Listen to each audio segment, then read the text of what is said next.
দ্বিতীয় বিশ্বযুদ্ধ শেষ হয়ে গিয়েছিল, কিন্তু পৃথিবীতে শান্তি খুব বেশি দিন টিকে থাকেনি। একদিকে যখন বিশ্ব নিজের ক্ষত থেকে ধীরে ধীরে উঠে দাঁড়ানোর চেষ্টা করছিল, ঠিক তখনই অন্যদিকে উত্তর কোরিয়া ও দক্ষিণ কোরিয়ার মধ্যে শুরু হয়ে যায় এক ভয়ঙ্কর যুদ্ধ। এই যুদ্ধের মাঝেই নিজেদের সৈন্যদের বাঁচানোর জন্য আমেরিকান নেভির কিছু ফাইটার পাইলটকে পাঠানো হয় যুদ্ধক্ষেত্রে।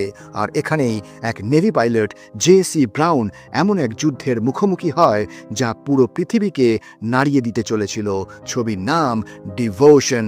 ভিডিও শুরু করার আগে আপনাদের কাছে একটি ছোট্ট অনুরোধ, যদি এই চ্যানেলে আপনারা নতুন হয়ে থাকেন তাহলে অনুগ্রহ করে চ্যানেলটিকে সাবস্ক্রাইব করে নেবেন। তবে চলুন শুরু করা যাক, কিন্তু তার আগে নমস্কার বন্ধুরা, আমি স্যাম আর আপনারা দেখছেন নো দি স্টোরি। গল্পে শুরু হয় 1950 সালে। দ্বিতীয় বিশ্বযুদ্ধের পর পৃথিবী একটু স্বস্তির নিঃশ্বাস ফেলছিল, কিন্তু পৃথিবীর আরেক প্রান্তে আবারও যুদ্ধের মেঘ জমতে শুরু করে। দ্বিতীয় বিশ্বযুদ্ধের পর আমেরিকা তাদের এয়ারফোর্সকে আরও শক্তিশালী করার কাজ শুরু করে। ধীরে ধীরে ইউএস নেভি এয়ারফোর্স পৃথিবীর সবচেয়ে শক্তিশালী বিমান বাহিনীতে পরিণত হচ্ছিল। এই সময় আমরা পৌঁছে যাই রোড আইল্যান্ডের কুইন্সটাউন এয়ারবেসে। এখানে এক পাইলট লেফটেন্যান্ট টম হার্ডনার বেসের রিপোর্ট করে। এই এয়ারবেসে এটাই তার প্রথম দিন। এখানেই টমের পরিচয় হয় এই স্কোয়াড্রনের আরেক পাইলটের সঙ্গে, যার নাম জে.সি. ব্রাউন। প্রথম দেখাতেই ব্রাউনকে টমের একটু রাগী আর অদ্ভুত মনে হয়, কিন্তু টম তখনও জানতো না এই রাগের আড়ালে লুকিয়ে আছে এক গভীর যন্ত্রণা। কমান্ডার সমস্ত পাইলটদের নির্দেশ দেন নতুন পাইলটের সঙ্গে একটি টেস্ট ফ্লাইট নেওয়ার জন্য। এই টেস্ট ফ্লাইটে টমের সঙ্গে ককপিট শেয়ার করে জে.সি. ব্রাউন। সেই সময়ের বিখ্যাত যুদ্ধবিমান বিয়ারক্যাট F-8F ওড়ানোর দায়িত্ব থাকে তাদের হাতে। ব্রাউন একটু শো অফ করে প্লেন ওড়াতে থাকে, কিন্তু টমও কোনো অংশে কম নয়। ব্রাউনের প্রতিটি স্টান্টের জবাব সে দেয় সমান দক্ষতায়। শেষ পর্যন্ত দুজনেই সমুদ্রের ওপর দিয়ে চক্কর দিয়ে নিরাপদে বেসে ফিরে আসে। টম ব্রাউনের সঙ্গে বন্ধুত্ব করতে চায়, কিন্তু ব্রাউন তার থেকে দূরত্ব বজায় রাখে। ধীরে ধীরে টম বাকি স্কোয়াড্রন সদস্যদের সঙ্গে মিশে যায়। অন্যদিকে জে.সি. ব্রাউন একজন পারিবারিক মানুষ। তার স্ত্রীর নাম ডেইজি, আর তার পরিবারই তার জীবনের সবচেয়ে বড় শক্তি। কিন্তু ব্রাউনের বাড়ির পরিবেশ সবসময় টান টান উত্তেজনায় ভরা থাকে, কারণ একটাই, সেই সময় আমেরিকায় প্রচলিত ছিল বর্ণবিদ্বেষ। ব্রাউন একজন আফ্রিকান আমেরিকান নেভি পাইলট, আর সেই যুগে কৃষ্ণাঙ্গ অফিসারদের কেবল ঘৃণার চোখেই দেখা হতো। এই ইউনিফর্ম পরার অধিকার পাওয়ার জন্য ব্রাউনকে দীর্ঘ লড়াই করতে হয়েছে। সেই কারণেই সে সবসময় একটু খিটখিটে থাকে। তার মনে হয় একটি মাত্র ভুল করলেই তাকে সবার সামনে ছোট করা হবে। একদিন ব্রাউনের গাড়ি রাস্তায় খারাপ হয়ে যায়। হঠাৎ করেই সেই পথ দিয়ে টম যাচ্ছিল। কোনো কিছু না ভেবেই টম ব্রাউনকে লিফট দেয় এবং তাকে তার বাড়ি পর্যন্ত পৌঁছে দেয়। বাড়িতে পৌঁছানোর পর ডেইজি অনিচ্ছা ভরে টমকে স্বাগত জানায়। টম কোনো কিছু খারাপ না ভেবে শান্তভাবে সেখান থেকে চলে যায়। টম চলে যাওয়ার পরেও ব্রাউন নিশ্চিত হতে পারে না টম কি বাকিদের মতোই, নাকি সত্যিই সে আলাদা। কিছুদিন পর স্কোয়াড্রনকে পরিচয় করিয়ে দেওয়া হয় ইউএস নেভির এক নতুন ও আধুনিক যুদ্ধ বিমানের সঙ্গে, কর্সেয়ার 4FU। এই বিমানটি নেভি গ্রহণ করে কারণ আন্তর্জাতিক উত্তেজনা ক্রমশ বাড়তে শুরু করেছিল। রোড আইল্যান্ডের সমুদ্রে হঠাৎ একটি নেভি ইউনিফর্ম পাওয়া গেলে গোটা আমেরিকা স্তম্ভিত হয়ে যায়। সবাই মনে করতে শুরু করে রাশিয়া হয়তো কোনো বড় ষড়যন্ত্রের প্রস্তুতি নিচ্ছে। এই কারণেই নেভি পাইলটদের সবসময় প্রস্তুত থাকতে হয়। কর্সিয়ার বিমান নিয়ন্ত্রণ করা সহজ নয়, এটি খুব লম্বা এবং ককপিট থেকে রানওয়ে দেখা কঠিন।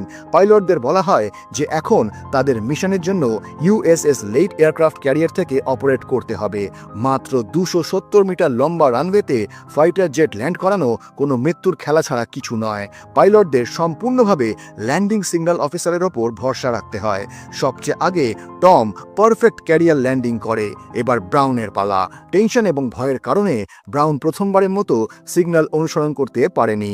তার মনে ভয় কাজ করে কোনো ভুল সিগন্যাল দিয়ে কেউ তাকে ক্র্যাশ করিয়ে দিতে পারে। ফলাফল, বিমান অস্থির হয়ে যায় এবং ব্রাউন ল্যান্ডিং করতে পারে না। দ্বিতীয় চেষ্টায় ব্রাউন নিজের ভয়কে কাবুতে আনে এবং সিগন্যাল অনুসরণ করে। এবার সে ল্যান্ডিং করতে সক্ষম হয়। ক্যাপ্টেন সকল পাইলটদের পারফরমেন্স রিভিউ করেন। টম সেরা ল্যান্ডিং, ব্রাউন সবচেয়ে খারাপ ল্যান্ডিং কিন্তু পাস। ক্যাপ্টেন টমের প্রশংসা করেন কিন্তু ব্রাউনকে সতর্ক করেন যদি উন্নতি না হয় তাকে বাড়ি পাঠানো হতে পারে। টম তবুও ব্রাউনের পাশে থাকে। এই সময় একদিন ব্রাউন নিজেই টমকে তার বাড়িতে নিমন্ত্রণ করে। ডেইজি টমকে বলে যে স্কোয়াড্রনে কেবল টম এবং ক্যারলই এমন ব্যক্তি যাদেরকে ব্রাউন তার বাড়িতে এনেছে। ডেইজি টমের থেকে প্রতিশ্রুতি নেয় যাই হোক না কেন টম যেন সবসময় ব্রাউনের পাশে থাকে এবং টম চিন্তা না করেই হ্যাঁ বলে দেয়। পরের দিন সবাইকে ইউএসএস লেটিতে স্থানান্তর করা হয়। ব্রাউন ডেইজিকে বিদায় জানায়। ইউএসএস লেট এ ফ্লাইট 32 স্কোয়াড্রনের নতুন যাত্রা শুরু হয়।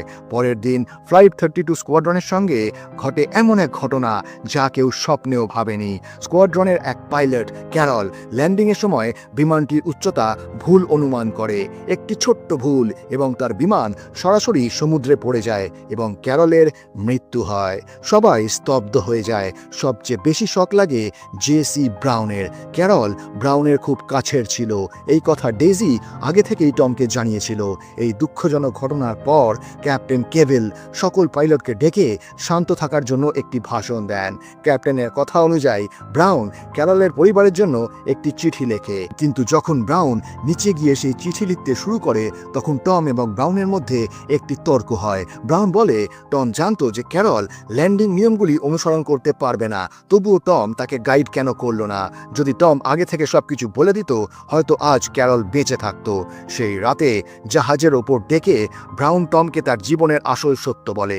ব্রাউন বলে নেভি পাইলট হতে আমাকে 10 বার পরীক্ষা দিতে হয়েছে, যা অন্যদের কেবল একবার দিতে হয়। তারা বিশ্বাসই করতে পারতো না যে একজন কালো মানুষ পাশ করতে পারবে। আমাকে ইচ্ছে করেই ব্যর্থ প্রমাণ করার অনেক চেষ্টা করা হয়েছে। টম কিছু না বলে কেবল শুনে যায়। কয়েকদিন পর স্কোয়াড্রনের জন্য একটি সুখবর আসে। ইউএসএস লেটকে সাপ্লাই নিতে ফ্রান্সের কান্সপোর্টে ডক করতে হয়, অর্থাৎ পুরো একদিনের ছুটি। এই সুযোগ সবার জন্য কোনো উপহারের চেয়ে কোনো অংশে কম নয়।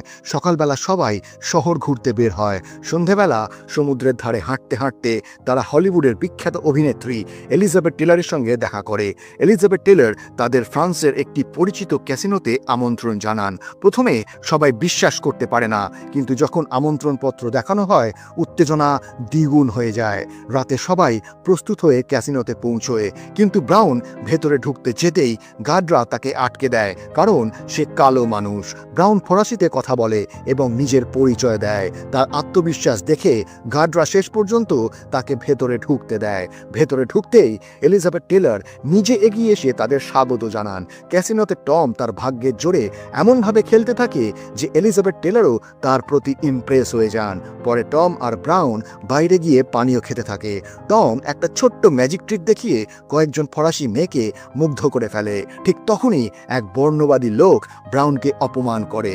এবার টম আর চুপ করে থাকে না, সে সরাসরি ওই লোকের মুখোমুখি দাঁড়ায়। কথা বাড়তে বাড়তে ঝগড়া শুরু হয়ে যায়। পুলিশ এসে যায়, মেয়েরা পালিয়ে যায়।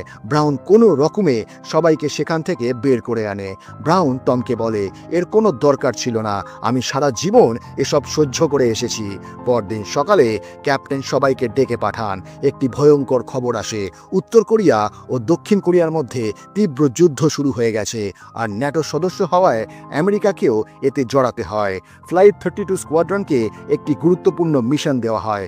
ইয়েলো নদীর ওপরে তৈরি দুটো ব্রিজ ধ্বংস করতে হবে। শত্রুরা এই ব্রিজগুলো ব্যবহার করেই সৈন্য ও রসদ পাঠাচ্ছিল। তবে ক্যাপ্টেন কড়া সতর্কবার্তা দেন, চীনা সীমান্তের কাছে সামান্য ভুলও তৃতীয় বিশ্বযুদ্ধ শুরু করে দিতে পারে। পরের দিন মিশনের দায়িত্ব থাকে টমের কাঁধে। কমান্ড পাওয়া মাত্রই সব পাইলট বোমাবর্ষণ শুরু করে। নিচ থেকে শুরু হয় প্রচণ্ড আর্টিলারি ফায়ার। হঠাৎ করেই চীনের MiG-15 ফাইটার জেট আক্রমণ চালায়। টম ও ব্রাউনকে সেটির মোকাবিলা করার নির্দেশ দেওয়া হয়। শুরু হয় এক ভয়ঙ্কর আকাশযুদ্ধ। শেষ পর্যন্ত তারা MiG-15 ধ্বংস করতে সক্ষম হয়। এবার ব্রিজ ধ্বংস করার সময় আসে। একটি ব্রিজ উড়ে যায়, কিন্তু দ্বিতীয়টি এখনও দাঁড়িয়ে থাকে। আবার আক্রমণ করলে শত্রু প্রস্তুত হয়ে যেতে পারে আর ফিরে আসার সুযোগ নাও মিলতে পারে। টম ফিরে যাওয়ার নির্দেশ দেয়, কিন্তু ব্রাউন একাই সামনে এগিয়ে যায়। নদীর একেবারে ওপর দিয়ে উড়ে চারিদিক থেকে আসা গুলির মাঝেই ব্রাউন দ্বিতীয় ব্রিজটিও উড়িয়ে দেয়। মিশন সফল হয়। মিশনের পর ক্যাপ্টেন টমের প্রশংসা করেন। টম মিশন রিপোর্ট জমা দেয়, কিন্তু ব্রাউন জানতে পারে টম রিপোর্টে ব্রাউনের এই কাজকে নেভি প্রোটোকল ভায়োলেশন হিসেবে লিখে রেখেছে। ব্রাউন ভেতর থেকে ভেঙে পড়ে। রাতে টম কেবিনে এলে ব্রাউন তাকে এ বিষয়ে প্রশ্ন করে। টম বলে, আমি নিয়মের বিরুদ্ধে কিছু লুকোতে পারি না। ব্রাউন বলে, এই একটা লাইনের জন্যই আমার পুরো কেরিয়ার শেষ হয়ে যেতে পারে। টম লজ্জিত হয়ে ক্ষমা চায়, কিন্তু ব্রাউন সেই অবস্থায় ছিল না যে সে ক্ষমা গ্রহণ করতে পারে। টম বাকি অফিসারদের সঙ্গে মিলে একটি টেস্টিমোনিয়াল লেখার পরিকল্পনা করে, যেখানে বলা হবে যে পরিস্থিতি অনুযায়ী ব্রাউনের সিদ্ধান্ত সঠিক ছিল। টম যখন এই কথা ব্রাউনকে জানায়, ব্রাউন তার উপর বিশ্বাস করতে পারে না। সে টমকে বলে, আমার কারো দয়া চাই না। টম নিজেকে গভীরভাবে অপরাধী মনে করতে থাকে। পরের দিন সকালে টম আর ব্রাউন একজন হেলিকপ্টার পাইলটের সঙ্গে দেখা করে, যিনি টমের স্কুলের পুরনো বন্ধু। তিনি হ্যাগারু বেস থেকে আমেরিকান সৈন্যদের রেস্কিউ করার দায়িত্বে ছিলেন। ব্রিফিংয়ে জানানো হয়, হ্যাগারু বেসে থাকা আমেরিকান সৈন্যরা চীনা ও কোরিয়ান সেনার মাঝখানে পুরোপুরি আটকে পড়েছে। ফ্লাইট 32 স্কোয়াড্রনের মিশন ছিল ওই সৈন্যদের এয়ার কভার দেওয়া। এটা হতে চলেছে এখন পর্যন্ত সবচেয়ে বিপজ্জনক মিশন। এবার আমরা দেখি হ্যাগারু বেসে আমেরিকান সৈন্যরা চারদিক থেকে ভয়ঙ্কর হামলার মুখে পড়েছে। সবাই আকাশের দিকে তাকিয়ে প্রার্থনা করছে যদি ভগবান এসে তাদের সাহায্য করত। আর ঠিক তখনই আকাশে দেখা যায় ফ্লাইট 32 স্কোয়াড্রনের জেটগুলো। মনে হয় যেন সত্যি ভগবান নেমে এসেছে। ওপর থেকে আমেরিকান বিমানগুলোর আক্রমণ এতটাই ভয়ঙ্কর হয় যে চীনা সেনারা পুরোপুরি পিছু হটতে বাধ্য হয়। নিচে আটকে থাকা আমেরিকান সৈন্যরাও এবার সব শক্তি দিয়ে পাল্টা আক্রমণ শুরু করে। এই ফাঁকে নিচ থেকে চলা প্রচণ্ড ফায়ারিংয়ের মধ্যেই সব বিমান ফিরে যাওয়ার নির্দেশ পায়, কিন্তু ব্রাউনের বিমানে একটি গুলি লাগে। ব্রাউন সঙ্গে সঙ্গে বুঝে যায় গুলির আঘাতে ফুয়েল লিক করছে। সে কমান্ড বেসকে জানায়, আর টম আকাশ থেকেই তাকে এসকর্ট করতে থাকে। এমার্জেন্সি ল্যান্ডিংয়ের নির্দেশ দেওয়া হয়। কমান্ড বেসের নির্দেশে ব্রাউন একে একে তার বিমানের সব রকেট ও ফুয়েল ট্যাঙ্ক ফেলে দেয়, যাতে ল্যান্ডিংয়ের সময় আগুন লাগার ঝুঁকি না থাকে। কিন্তু সমস্যা একটাই, তারা তখন উত্তর কোরিয়ার একটি পাহাড়ি এলাকার উপর দিয়ে উড়ছে। এখানে ল্যান্ডিং করা প্রায় অসম্ভব। ব্রাউন একটি জায়গা দেখে ল্যান্ডিংয়ের চেষ্টা করে, কিন্তু তার মাথার ভেতরে তখন একটাই ভাবনা ঘুরছে, যদি সে শত্রুর হাতে ধরা পড়ে তাহলে জীবিত ফিরে আসা অসম্ভব। উপর থেকে টম লাগাতার তাকে গাইড করতে থাকে, ডোন্ট ওয়ারি টম, যতক্ষণ আমি আছি ততক্ষণ কভার পাবে। শেষ পর্যন্ত ব্রাউন ল্যান্ডিংয়ের চেষ্টা করে, কিন্তু কন্ট্রোল হারিয়ে ফেলার কারণে মাটি ছোঁয়া মাত্রই বিমানটিতে আগুন ধরে যায়। কিছুক্ষণ পর জানা যায় ব্রাউন ককপিটের ভেতর আটকে পড়েছে, আর আগুন ধীরে ধীরে তার দিকে এগিয়ে আসছে। এই দৃশ্য দেখে টমের পক্ষে আর ফিরে যাওয়া সম্ভব হয় না। নিয়ম আর আদেশ তখন তার কাছে কোনো অর্থই রাখে না। ক্যাপ্টেন ক্যাভিল তাকে বাধা দেওয়ার চেষ্টা করে, কিন্তু টম নিজের বিমান নামানোর সিদ্ধান্ত নেয়। সে বরফের ওপর তার বিমান নামিয়ে দেয়। বিমানটি মারাত্মকভাবে ক্ষতিগ্রস্ত হয়, কিন্তু টম বেঁচে যায় আর এক মুহূর্ত দেরি না করে ব্রাউনের দিকে দৌড়ে যায়। টম বরফ দিয়ে আগুন নেভানোর চেষ্টা করে, কিন্তু তাতে কোনো কাজ হয় না। কমান্ড বেস খবর পেয়েই রেস্কিউ অপারেশন শুরু করে, কিন্তু ততক্ষণে রাত নেমে এসেছে। ব্রাউন অনেক রক্ত হারিয়েছে, আর তীব্র ঠান্ডা তাকে আরও দুর্বল করে দিচ্ছে। ঠিক তখনই রেস্কিউ হেলিকপ্টার পৌঁছে যায়, কিন্তু একটি সতর্কবার্তা নিয়ে, তাদের হাতে মাত্র 10 মিনিট সময় আছে, নইলে চীনা সেনারা আক্রমণ চালাবে। টম মরিয়া হয়ে বিমান ভাঙার চেষ্টা করে, কিন্তু ব্রাউন বুঝে যায় সময় ফুরিয়ে আসছে। সে টমকে বলে যে সে আর বেঁচে ফিরবে না, আর ডেইজির কাছে তার ভালোবাসার কথা পৌঁছে দেওয়ার জন্য টমকে অনুরোধ করে। টম কাঁদতে কাঁদতে বলে যে সে ব্রাউনকে এখান থেকে বাঁচিয়ে নিয়ে যাবে, কিন্তু ভাগ্য তাদের সঙ্গে ছিল না। অবশেষে ব্রাউন তার শেষ নিঃশ্বাস ককপিটের ভেতরেই ত্যাগ করে। বাধ্য হয়ে টম হেলিকপ্টারে উঠে পড়ে। যাওয়ার সময় সে বলে, আমি তোমাকে বাড়ি ফিরিয়ে নিয়ে যাব। কেরিয়ারে ফিরে আসার পর কমান্ড আসে যে ব্রাউনের দেহ ফেরত আনা সম্ভব নয়, কারণ চীনা সেনারা ক্র্যাশ সাইটের খুব কাছে চলে এসেছে। নেভির প্রোটোকল অনুযায়ী শত্রুর হাতে বিমান পড়ার আগে দুটো বিমানকে ধ্বংস করা দরকার। ক্যাপ্টেন ক্যাভিল এই মিশনটি টমকে দেন এবং বলেন, এটি ব্রাউনের জন্য তোমার ফেয়ারওয়েল ফ্লাইট হবে। টমের জন্য এই মিশন সবচেয়ে কঠিন ছিল, কিন্তু দায়িত্ব থেকে পিছু হটা সম্ভব নয়। 15 মিনিট পরে টম ফ্লাইটের জন্য প্রস্তুত হয়। আকাশে ওঠার পর সে তার বন্ধুকে শেষ শ্রদ্ধা জানায়। পরের দিন সকালে ইউএসএস লেটেতে ব্রাউনের নাম ঘোষণা করা হয় এবং তাকে এক বীর যোদ্ধা হিসেবে স্মরণ করা হয়। 7 মাস পর কোরিয়া যুদ্ধের শেষের পরে সকল শহীদ সৈন্যদের পরিবারকে প্রেসিডেন্সিয়াল সেরিমনিতে আমন্ত্রণ জানানো হয়। সেখানে টমকে মেডেল অফ অনার প্রদান করা হয়। সেরিমনির পরে টম বাইরের বেঞ্চে বসে থাকা ডেইজির সঙ্গে দেখা করে। সে আবারও ব্রাউনকে বাঁচাতে না পারার জন্য ক্ষমা চায়। ডেইজি শুধু এটুকুই বলে, তুমি তাকে কখনো একা ছেড়ে দাওনি। আর সত্যি টম ব্রাউনের সঙ্গে শেষ নিঃশ্বাস পর্যন্ত ছিল।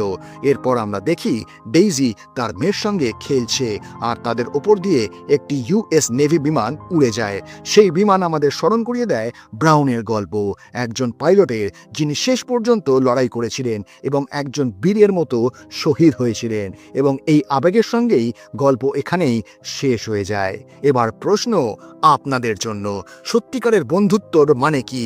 নিয়ম ভেঙে কোনো প্রিয়জনের জন্য দাঁড়ানো, নাকি দায়িত্বই সর্বোচ্চ? আপনারা কোন পথ বেছে নিতেন? কমেন্টে আপনাদের উত্তর অবশ্যই জানাবেন। তো বন্ধুরা, যদি এই গল্পটা আপনাদের ভালো লেগে থাকে তাহলে ভিডিওটি লাইক করুন, আপনাদের বন্ধুদের সঙ্গে শেয়ার করুন। আর এরকমই আরও সিনেমার গল্প শোনার জন্য আমাদের চ্যানেল নো দি স্টোরি বেঙ্গলিকে সাবস্ক্রাইব করতে ভুলবেন না। আপনাদের একটা সাবস্ক্রিপশন আমাদের নতুন নতুন গল্প শোনাতে উৎসাহ দেয়। দেখা হবে পরের ভিডিওতে আরও এক মন ছুঁয়ে যাওয়া গল্প নিয়ে। ততক্ষণ নিজের খেয়াল রাখুন। ধন্যবাদ।